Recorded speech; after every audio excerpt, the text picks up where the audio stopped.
Welcome back to Badass Women 50 Plus. I am Robin Lane, producer, director, and creator of this show. I have just passed my 88th birthday.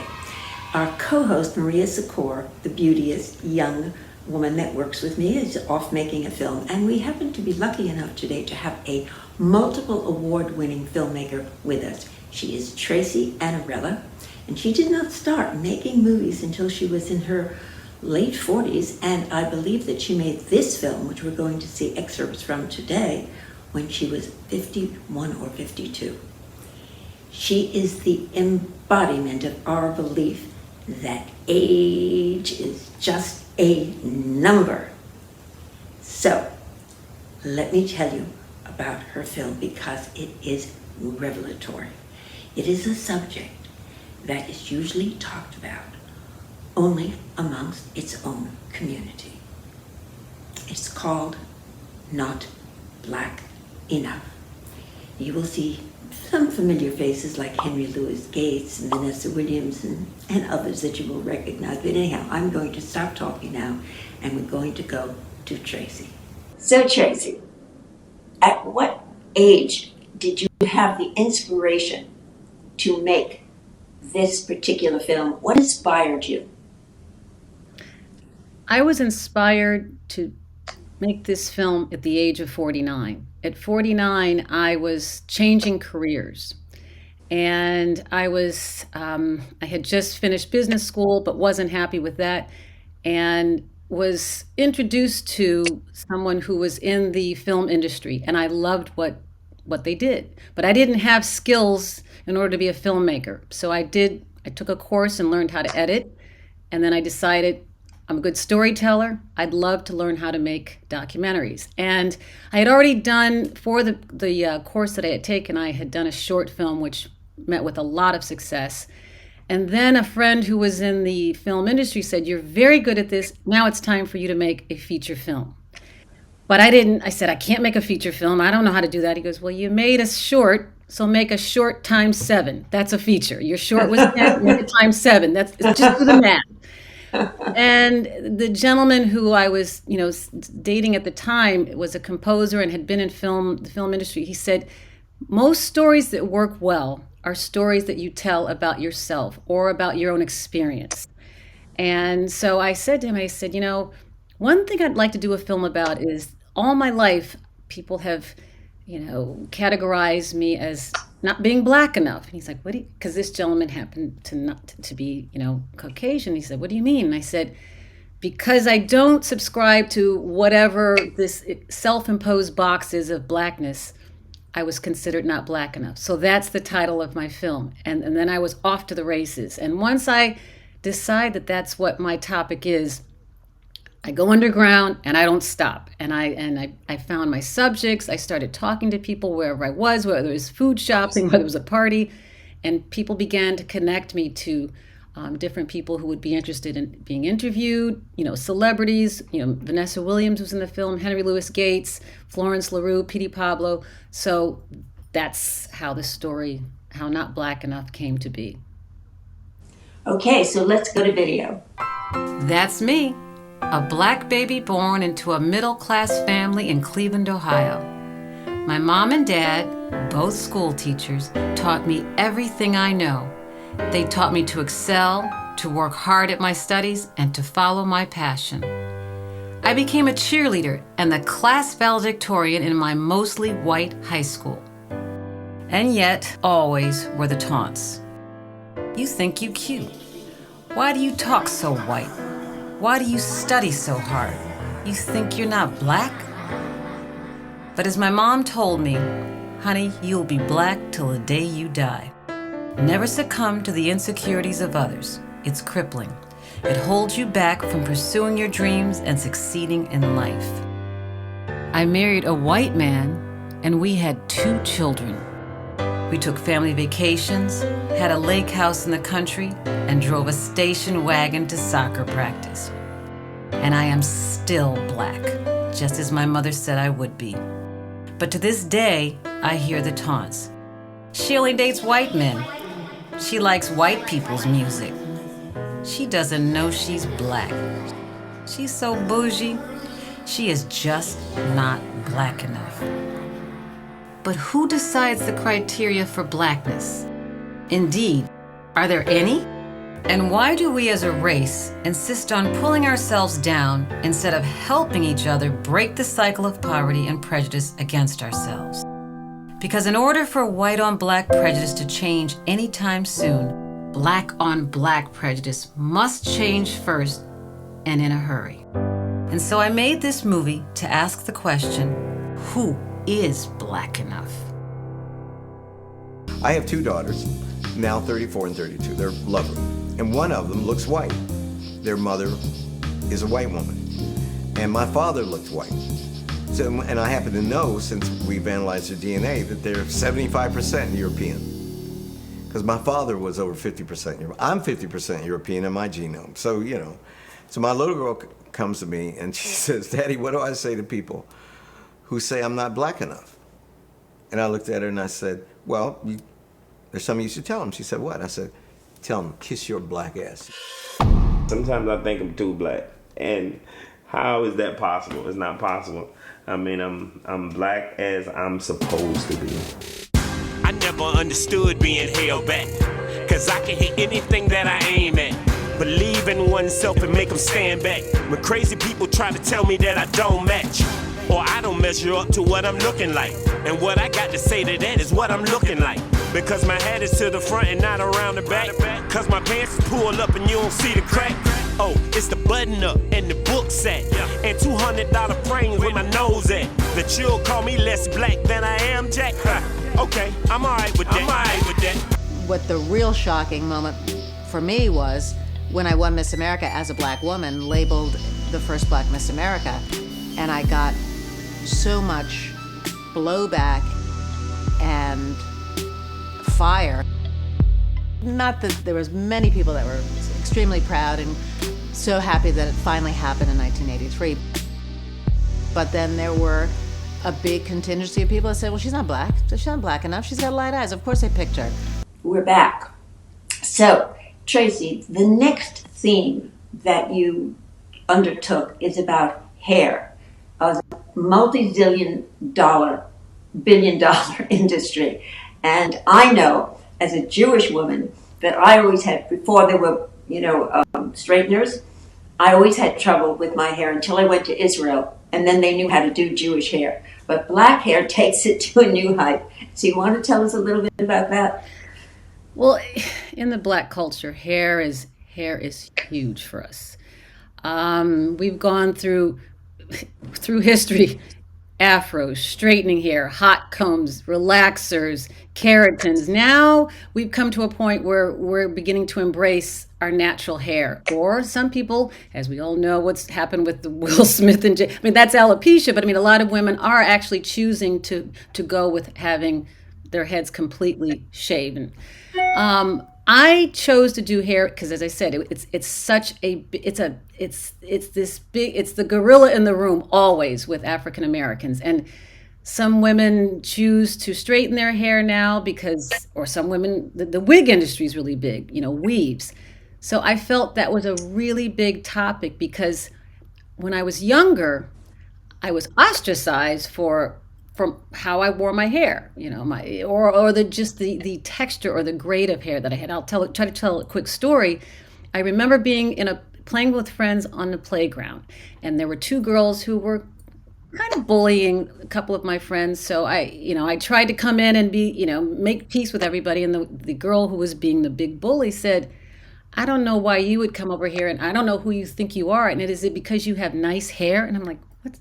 We're all playing on the I don't understand how my hair has anything to do with our trying to play together on the playground. But at the age of, that was about 9 or 10, you could see where it starts early. The whole problem and the insecurities we have about how our hair looks up against what society at that time thought of as good hair. So that was why I chose to have a large segment of hair and how far back it goes in our history. So let's go to video. I think it's very important for African women to wear their hair natural.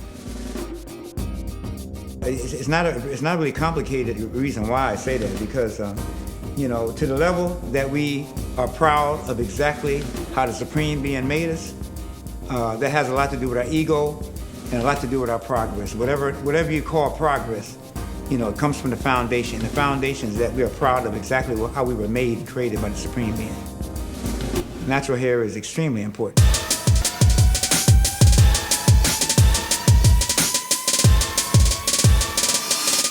Make my hair bounce when I winner get down. Make my hair bounce when I winner get down.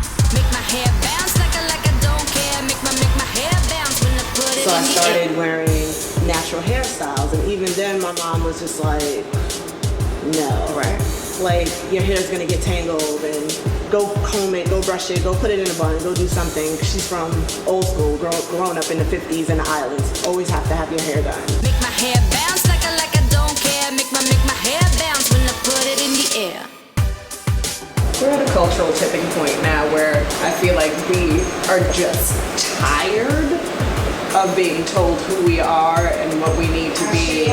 Today, Miss Ananike is doing a 2-strand twist on my hair, which I love because it allows me to style it however I want. So I can put it in a mohawk, I can put it up in a bun, and then my favorite thing is I get to unravel them piece by piece. So I'm definitely a person that believes that, that we're more than our hair, and I can't say that I felt any less black or connection to my people if I had a relaxer. I'm getting some lock maintenance and an updo. Make my hair bounce like I don't care. Make my hair bounce when I put it in the air. It had to be senior year.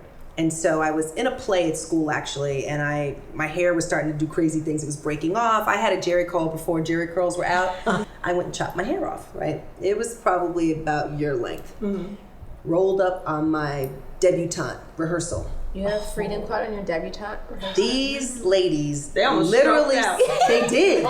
They stopped talking. Yeah, they care the most. I walked into the basement of the church where we were rehearsing, and the room got silent. And sat there thinking, wow, they might actually throw me out.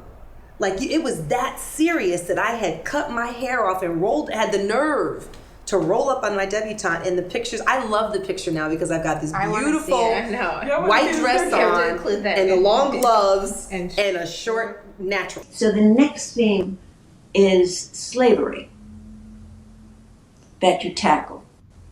And you tackle it from slavery to Jim Crow and its long arm. So can you just go briefly into this profoundly deep, resonating subject? Well, one of the main reasons that I chose slavery is that this whole determination of our blackness stems from slavery and this is how it has manifested itself. And what was interesting was when I asked that question of most of my subjects, they basically said the same thing, that even though it's been hundreds of years, we're still dealing with the ramifications of slavery, how we were treated, how it became where we are today. It's still there in some shape or form. So slavery had a big part in the film. Yeah. So let's go to video where we'll see some very interesting conversation. Slavery worked. The disease of that mentality that has been brought down throughout the generations, that traumatic slave trauma, it worked, and it's still working to this day. To enslave people. Slavery. Slavery. slavery. Slavery. Slavery. Slavery. How people have tendency, they really don't get the story straight. There is, you want to break it down to what's black and white, really? Come on. When they brought the slaves here, there was a lot more white fathers than black fathers. Because we were property. They owned us. Because blacks were the receiving end of slavery for the most part, I think they learned how to do certain things, or they learned how to say certain things. They became accustomed to the lifestyle, you know, even if they had freed themselves in their minds. the lifestyle that they had grown accustomed to, because in an uncomfortable situation, you do things to make yourself as comfortable as possible. So the ways that they were then was kind of passed on through generations. The past continues to be the present, and that what we see was rooted in that experience that is still with us. So conversations about race relations, conversations about colorism, conversations about hair, conversations about how we treat each other can be found there in those early documents. Every issue Black people have with themselves, accepting themselves, self-esteem, putting together families staying together. They played a psych trip on us. And, to think that you're supposed to just get over it, give me a break. Like, why aren't Black families staying together? Because, you used to breed people and split the mothers up from the kids. My grandfather used to work at this restaurant, cleaning the restaurant. Sometimes, if we didn't have to go to school, it was the summertime, my grandfather would let us come and work with him, help him clean up. The restaurant has been around for a long time, passed down through generation. Back in the days before, in the segregation days, there was a place in the back where Blacks would go and pick their food up, and the white people would go and sit in the front. And all these many years later, if you go to this restaurant and you just sit and you just observe this restaurant and how things happen, the majority of the white people that go to this restaurant will go into that front and sit down and eat. And the majority of the Black people will still go around to this back and pick up their food and leave. And it's not because we can't go in the front and sit down, because I have done it myself. I'm like, wait a minute, why am I sitting right here? I want to go in and I want to sit down. And I went in and I sat down and I actually felt uncomfortable.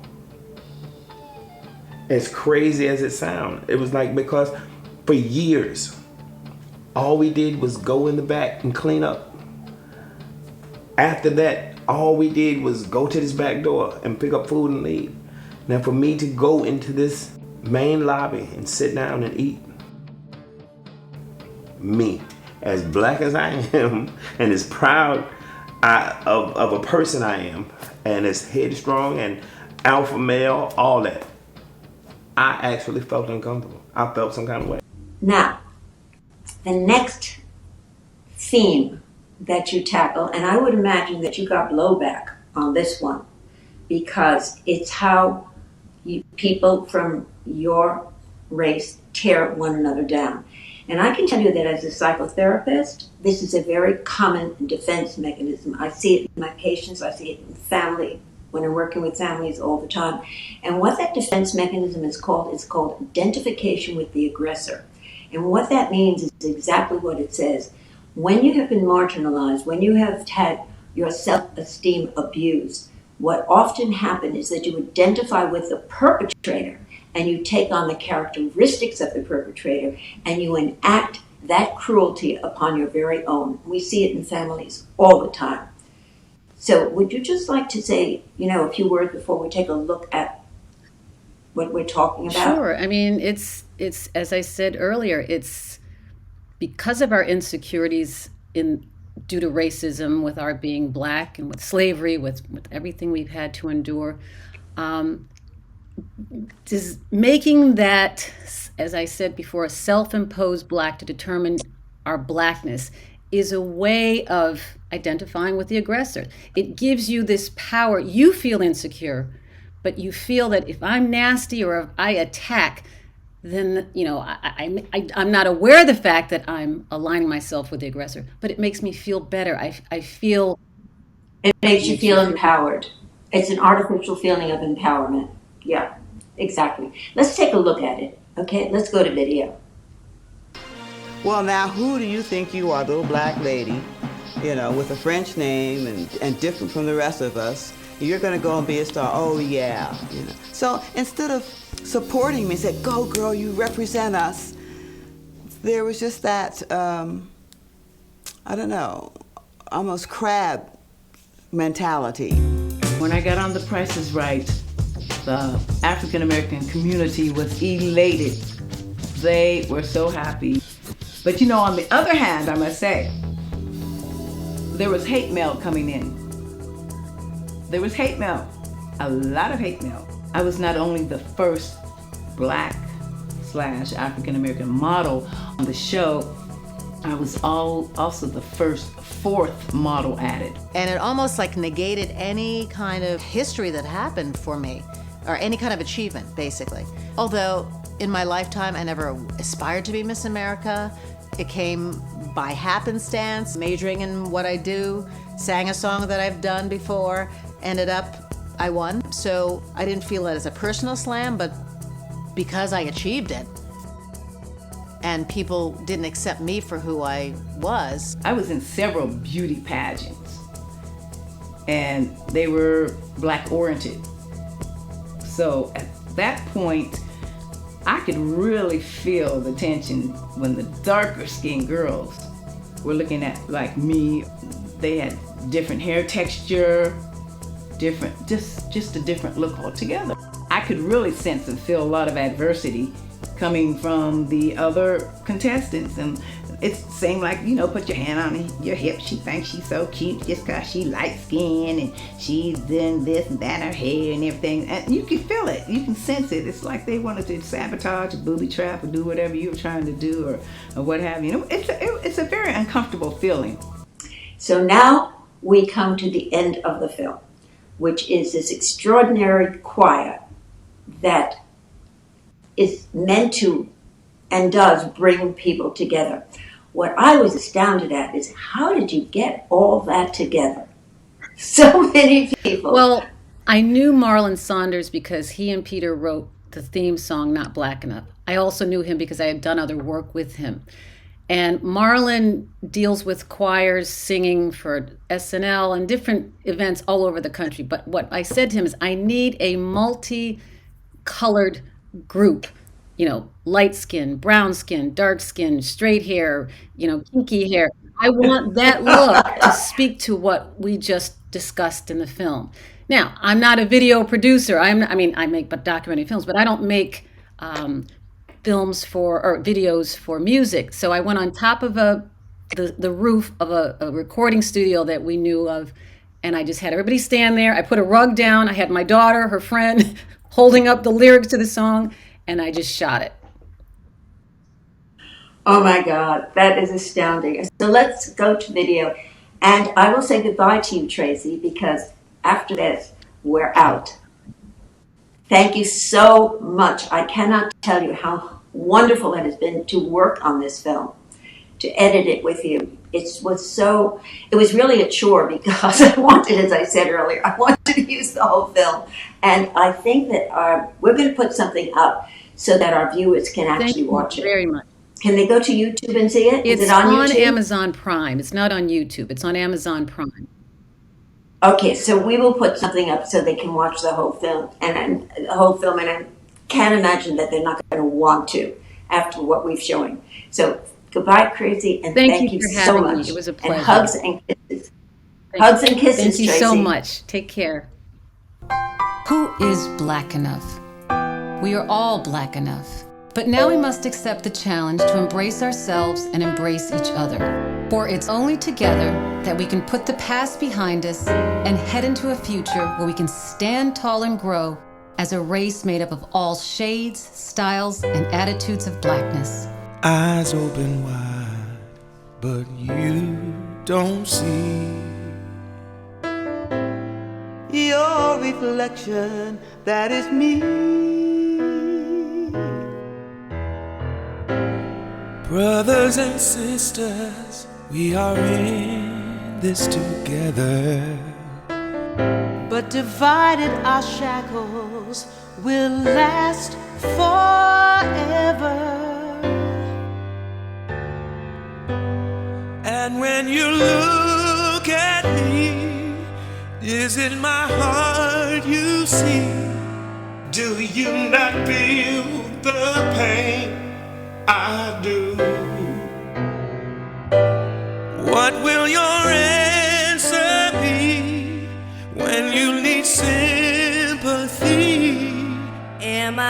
black enough for you. Don't be afraid.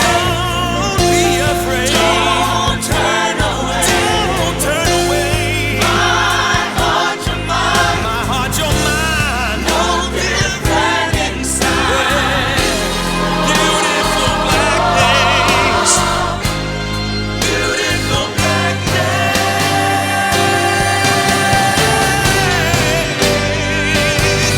now when you look at me, making my heart you see, because I feel the pain you do. What will your answer be when you need sympathy? Oh yes, I'm black enough. Oh yes, I'm black enough. Yes, I'm black enough for you.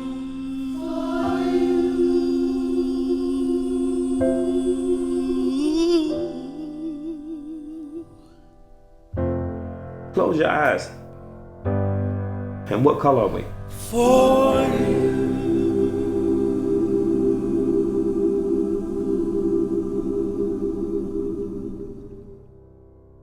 Remember, we are on the last Tuesday of every month at 7:30. See you next time.